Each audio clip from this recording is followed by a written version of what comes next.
Today we're going to talk about what it looks like to be stuck in a trauma response. And some of the things we're really going to take a look at is when you go into fight or flight, fawn, or freeze. And we're just going to have an open discussion about that. All right. Okay, so first we're going to talk about being stuck in the freeze response. Sometimes when faced with a crisis that eventually turns into trauma, sometimes we can go into a freeze response, and that is seeking safety by hiding from the perceived threat. And what this can sometimes look like is having a hard time making decisions, like being indecisive, feeling numb and emotionally detached and isolated, shutting down and disassociating, or otherwise becoming spaced out during conflict or other uncomfortable situations. Depressive symptoms, fatigue, and feelings of not caring or being lethargic, mentally checking out difficult situations instead of processing them or addressing them, and procrastinating, even with simple tasks or easy conversations, feeling stuck, scrolling on your phone or in bed, and just giving up quickly, trying to advocate for your own needs. So I just want to have a open discussion about maybe if this is something that you can relate to, disassociating, procrastinating, and not advocating for yourself and your own personal needs. So, guys, do you have anything to share? Can you identify with any of these responses as a result of maybe being in a crisis or experiencing trauma? I believe definitely procrastinating a bit. Just it's called. I think sometimes it's called, from what I heard, doom scrolling. Mm-hmm. It's kind of like you just scroll to scroll. It's a very addictive behavior I've noticed. And as well, I think the other one is, yeah, sometimes mentally checking out. Yeah, Yeah. sometimes thinking too much leads to slurs or stutters or forgetting where you put your key or your wallet. So definitely I can relate with those. Mm-hmm. Yeah. I appreciate you sharing that. I think I can also relate to doom scrolling. It's so easy, especially with how accessible social media is, Hmm. um, and how it releases endorphins to just scroll and, take your mind away from the things that are happening in real life. And so Hmm. you could just doom scroll. So I think I can relate to just escaping from reality by doom scrolling. Yeah. And although it can feel like the world is falling apart around me, if I continue to scroll, I continue to place my attention here, those things aren't really happening. And I think that also relates to disassociating and saying, I'm fine. Um, I think there's like this meme about a dog. I think he's like at a table or something, and it's like a fire around him. Oh yeah. And yeah, I feel like that's what I Mhm. think about. Like everything's okay, you know. And it's Yeah. good to be optimistic, but at the same time, we do have to acknowledge the reality of our environment, our circumstances, and disassociating is essentially just like freezing. Like, you know what? I'm not acknowledging it, so it's not happening. So I can relate to that as well. Mm. Mm. So seeking safety by hiding from the perceived threat. Okay. Being stuck in a flight response. So feeling extremely reactive or impulsive or irritable, struggling with anger management or explosiveness when hurt, ignoring or shutting down other people's perspectives, unpredictability, explosive temper with high levels of shame afterwards, defensiveness, struggling with taking accountability or compromising. Everything feels like an attack focused on self preservation at all costs. and needing to be in control and have everything the way you want them to be, and a tendency to end up starting fights or arguments over relatively small things. And also unpredictability, um, explosive temper. Oh, wait, I read that already. But unpredictability is definitely something that plays a role in fight response as well. Mm. So, can you see yourself in any of these situations where you found yourself to be in a fight response? Mm. Let's see. Mm.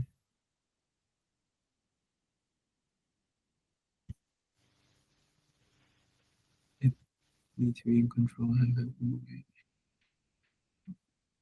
Yeah, I think it's the irritable part. Not not too much with this particular fight response, but Mm-hmm.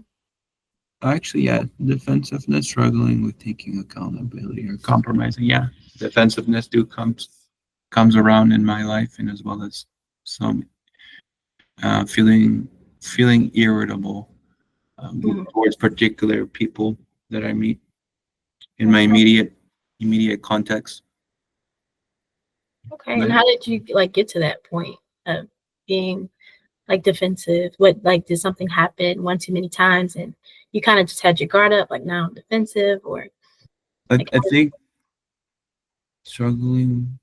I think it's defensiveness is not a right way to describe my particular situation. It's more of like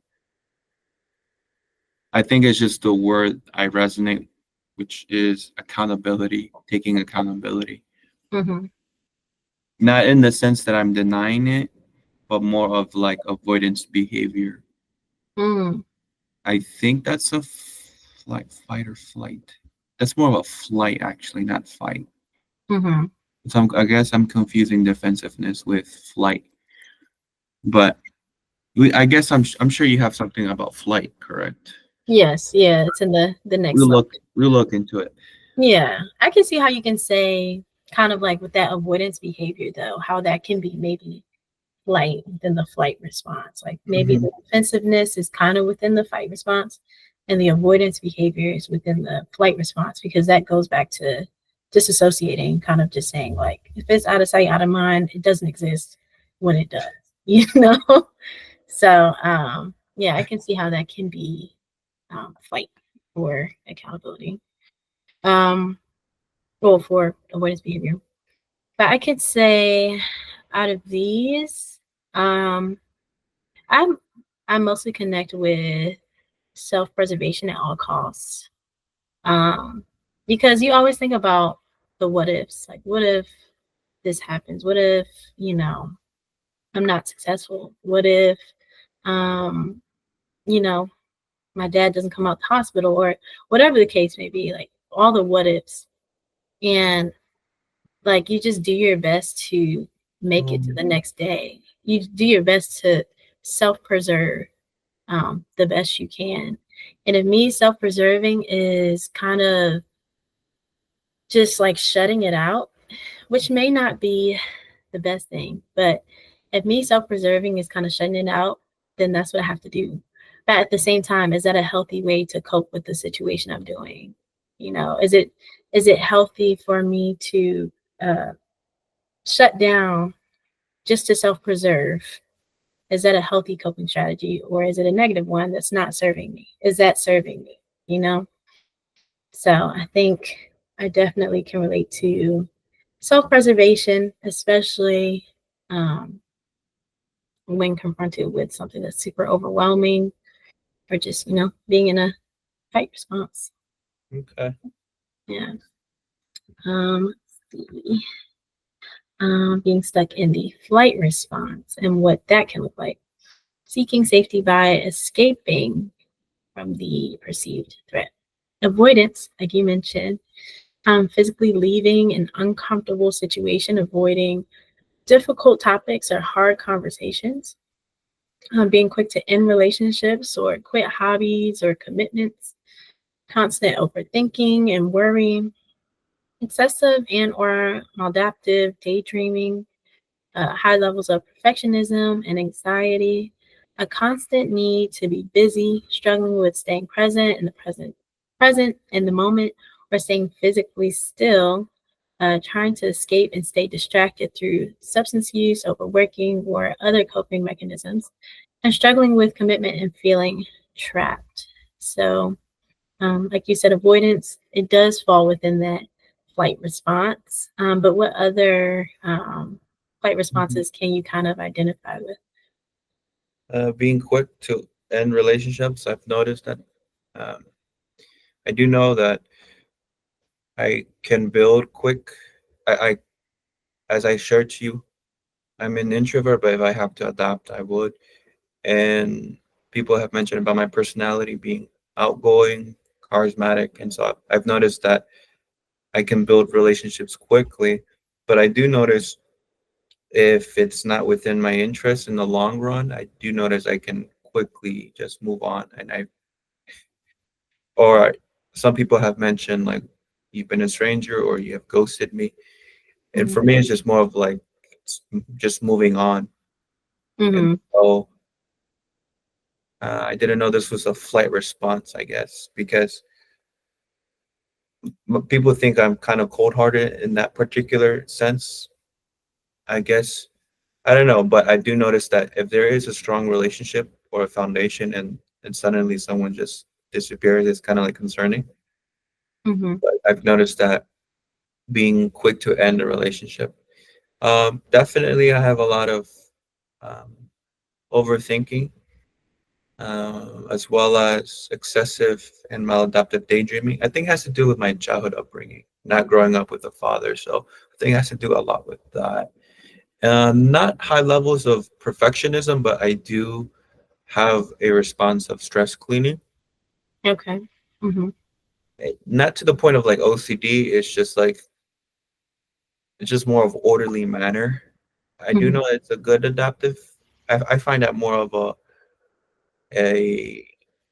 a strong coping mechanism when stress arises. Uh, but it sounds like here flight response, being in the stuck, it can be otherwise. A constant need, struggling with the present, struggling with commitment feeling. Uh, I think it's, yeah, the avoidance behavior. Yeah.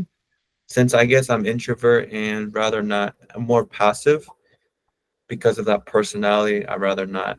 And also has to do with values. As I mentioned before, I'm a Christian, so it has to do more with my values Mhm. and my customs, my traditions, or of like, those the quote unquote saying turn the other cheek, right? Mhm. And so, but I do notice that sometimes avoidance behavior arises when there's certain conflict. Mhm. And then let's see. Yeah, I resonate more with the flight response. Okay. So you see yourself more with this type of response compared to the other ones we spoke about. Yeah, which will be fight, and the other one is freeze. Mhm. Okay.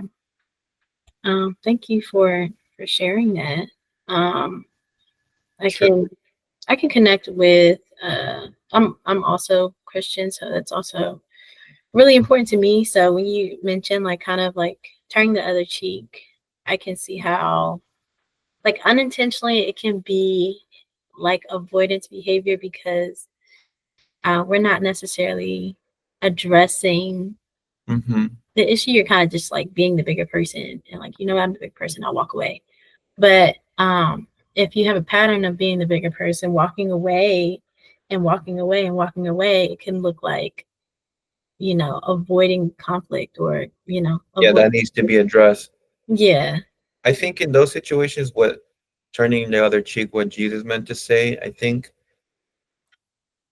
there is situations where we have to resolve situations and manage them. I think he's not trying to say avoid conflict. It's just more of like he wasn't trying to emphasize being the different person Hmm. or be different. It's just more of like the way uh, it's it's like an upside down paradigm or upside down thinking, a more revolutionary type of thinking in a sense of like Normally, you would confront, right? Normally, you would want, right? Because in our nature, from what I've noticed, and I do have those feelings confronting that or reacting. I think it's more of like, I don't know, I don't know where I'm trying to get at with this. Like sometimes I can interpret it as avoidance behavior, but Hmm. at the same time, I do need to like resolve some of these conflicts if I don't address them, right? Yeah. Yeah, I can agree with that. And I think maybe also it could have been like him encouraging us to use wisdom. Like maybe Yeah. turning the other cheek is use wisdom, godly wisdom, you know, Mm-hmm. not necessarily like, disregarding what happened, but just being graceful and using wisdom in how you decide to handle the situation. Yeah, I do notice other thinking, like philosophical thinking, like Stoic thinking, Hmm. mentions about like controlling your behavior, controlling your emotions in those moments. Hmm. It mentions about it's not it's it does it's they emphasize like being in a calm and collective mind in those moments, right? And but sometimes I do notice, but since we're talking about trauma, right, and childhood trauma, of course our context may be different, but Hmm. yeah, I think trauma. Yeah, since we're talking about trauma, I've noticed that a flight response is avoidance behavior. Hmm. Okay. Um, I think for me, I would say, see, trying to escape and stay distracted. You did mention escapism about scrolling. Oh yeah, trying to like essentially escape reality because current life feels very stressful, you know? Mhm. I So agree. yeah, it can feel overwhelming. So I think a flight response is doing whatever I can to escape reality. And that could be maybe consuming too much social media and doom scrolling. Definitely overthinking um, is something that I think I also struggle with as well. Hmm. And the maladaptive daydreaming, like, and just thinking about the what ifs, like, man, well, what if I don't meet all my requirements? What if, I don't do well on this paper coming up, you know? So it can feel like very overwhelming. And I think avoidance um, and procrastination, I feel like can go hand in hand as well. And just kind of like I'm avoiding it, but I'm not gonna not do it. I'm just gonna procrastinate. So Hmm. it's like that's not beneficial either. Hmm. Um, I do notice about the trying to escape. I've noticed that that's a lot nowadays with video games. oh yeah, for sure. Yeah, I I'm not saying escapism didn't exist back in our family or grandparents' generation, Hmm. but I feel like it's very prevalent today with the access to technology. Yeah, I definitely, definitely. Um, and just not really having a moment because technology is so advanced and we're so sometimes consumed by it. I think we don't sit with ourselves and really process how we feel, what we're going through. We don't sit and process all those things because everything's so fast paced. Like our attention, you know, is dedicated to something at all times. It's like, okay, I'm gonna think about this. I'm gonna do this. I'm gonna do this. I'm gonna do this. But it's like we're not able to really sit in and with our feelings and our emotions and our thoughts and process them because if we actually confront them, then we'll see the reality of our situation, which goes back to like trying to escape that. And trying to escape that could be, escape and stay distracted, like, here. So Hmm. full circle, just trying to stay distracted. And, I think substance use, some people opt in using substance use as a way to escape reality as well. Oh yeah, yeah, I forgot about that. Yeah. Hmm. So, um, being stuck in the fawn response, seeking safety by appeasing the perceived threat. Extreme people pleasing, taking full responsibility and not advocating for your own needs, even when you're not at fault or you're being mistreated. Not setting boundaries or not saying no out of the fear of consequences, doing anything to receive acceptance, agreeing or changing your own opinion easily, even when you actually disagree. Always trying to make yourself as useful and as helpful as possible at the expense of your own needs and well being. Surface level panic, fueled, wait, fulfilled? I don't know. Sorry, I don't know what this is. Oh, fueled. Okay, Yeah. surface level panic fueled Mhm. friendliness or affection when feeling scared, threatened, or interacting with someone who harmed you.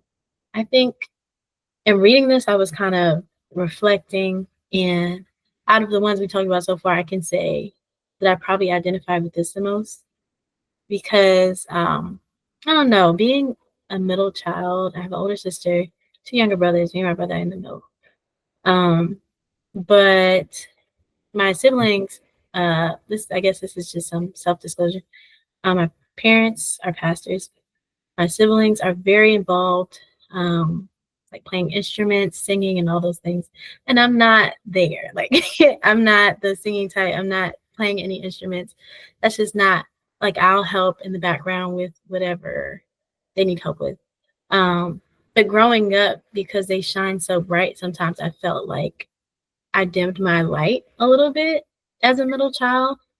Um, and I think I tried to overcompensate um, just to appease like my parents. Like I tried to overcompensate by people pleasing.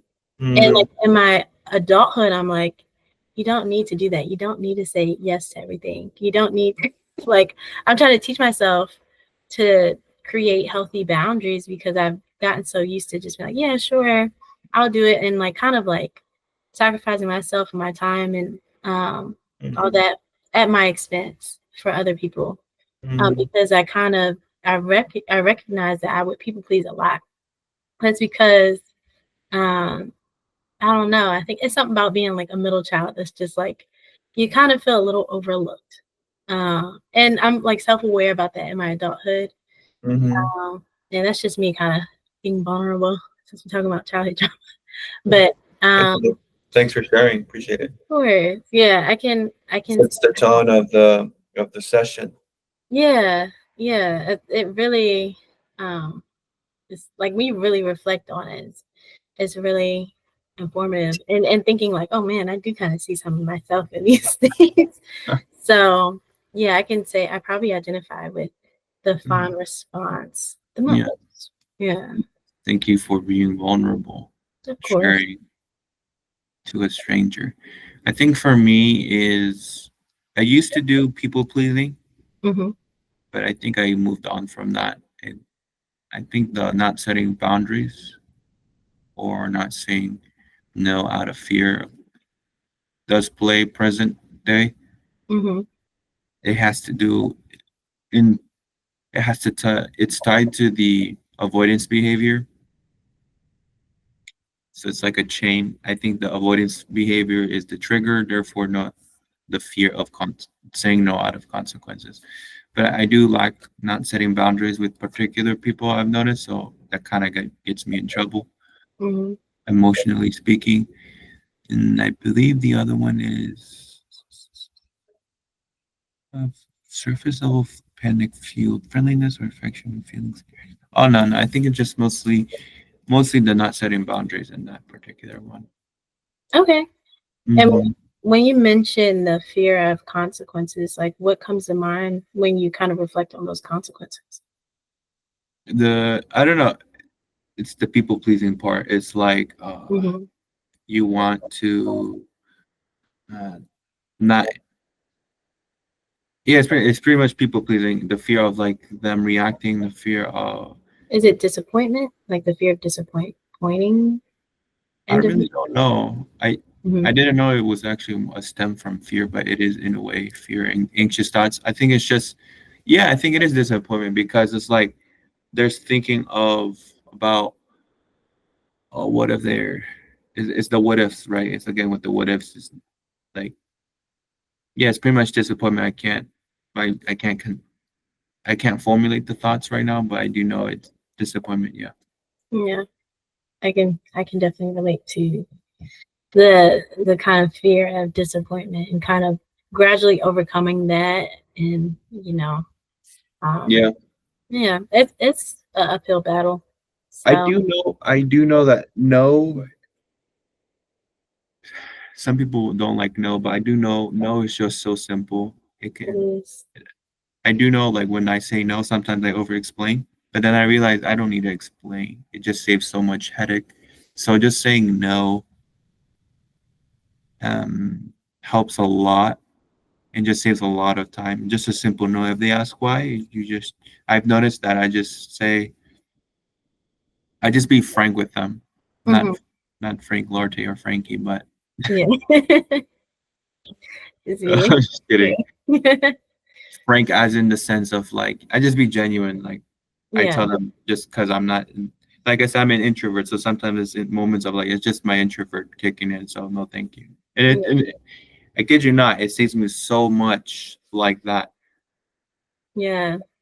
That I only have my social battery is very limited. It's very, very low. Like I can charge up after if I'm like, alone and, like 10 minutes, but my social battery, it's like an iPhone 6. iPhone. Okay. It just Funny. it's like an iPhone 4, it just takes, you can charge it up full, but it drains the battery quickly. Yeah. And I think it has to do with a lot of the overthinking and over not analyzing, not Mhm. because I want to control or not because like out of fear. It's just, I don't know. It's just, I just think a lot and I look too deep in particular settings. And so it's just like, I think that's why I get drained a lot. Um, Yeah. Out of a trauma response, I don't know. I think it's just how I am. It, can it be? Maybe. Does it play a part if I'm going through stressing factors in life? Yeah, it does. Hmm. Yeah, I get that. And that's really a good analogy to use as well. Like comparing it to the phone, like it get charged up fast, but the battery dies. That's like the perfect like example of an introvert. It's like I can recharge, but you only Uh, get it for a little while. So yeah, yeah, that that's really good. Yeah, good insight. I'm not trying to promote any Apple products, but we are an iPhone 16 at this point. So, Yeah, at this point. So this was really well, it wasn't really the last slide, but it's almost done, and we only have a few more minutes anyway. So flight, fight, freeze, and fawn or normal responses in stressful and threatening situations. And these responses aim to protect you from further harm. mm, Sometimes these mechanisms remain active after the situation is over and might activate even when there's no actual threat. mm, This can happen when we've experienced something traumatic or when we've been exposed to high levels of stress for extended periods of time. So, mm, whether you identify it with fight, flight, freeze, and fawn, these are all normal. We're human, and you can just do what you can to kind of manage and um, cope the best way you can with these. Um, so, another slide that kind of opened up the question, have you experienced any of these trauma responses? So um maybe I don't, with some of these like PowerPoints, like we can reuse these if like people people join next week, or talk mm, about something new if it's just us two. um but I would have opened it up to have you experience any of these trauma responses. We kind of spoke about it as we went through it. This is a video. This is 12 minutes long, so I'm not gonna share it now. that's fine. Yeah, Um, look, we're out of time. yeah. So I just wanted to kind of end with something positive. Oh, well, really, the last slide is not positive. But I wanted to talk about raised in love versus raised in survival because I think that relates to um, the fight, flight, freeze, fawn responses, um, and comparing the two and really looking at it. So, being raised in love looks like validated feelings, and with survival, it looks like dismissive of feelings and opinions. Um, Raised in love looks like praise for success as well as the effort, and survival looks like harsh criticism. Raised in love looks like warm physical touch, and survival looks like feeling unseen in your own home. Raised in love looks like structure and appropriate consequences, and survival is unpredictable or unstable caregivers. Love is unconditional, positive regard. Survival is physical, emotional, or sexual abuse. Love is patience and understanding, and survival is neglected of basic needs. So we probably would have opened this up to the floor as well if anyone wanted to share any of their personal experiences and comparing the two and how maybe they overcame it or maybe if they're still struggling with it. We just had a discussion about that. And this last one was just I'm sorry if trauma left you feeling like there was something wrong with you. You were to blame. You couldn't trust anyone. You had to lie about things. You couldn't be intimate. You had to hurt yourself. No one and nothing was safe. You didn't want to live, and no one could ever love you. So sorry if trauma left you feeling like all of the below, and you're deserving of all the good in the world, all the love. You were not to blame. Um, there are people out there who you can trust, and there are people who can be within your support system to help you along your healing journey. So that's how we would have ended it, and that's how we're going to end it this evening. So, is there anything else you want to talk about before we kind of stop the recording and close for the night? No, I'm sufficed. Okay.